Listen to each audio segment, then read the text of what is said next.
Sem priča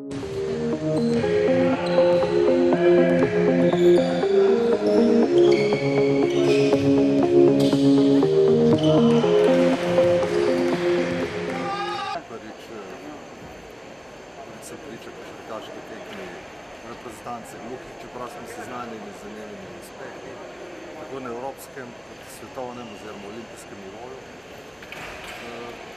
Danes tekma mogoče ni šla po načrtih, ampak kot slišim, je na vseh velikih tekmovanjih podobno z našo reprezentanco, tako da prva tekma je bolj ogrevalna, potem pa gre v višjo brzino in pride tudi uspehi, kar pričajo tudi medalje iz prejšnjih velikih tekmovanj.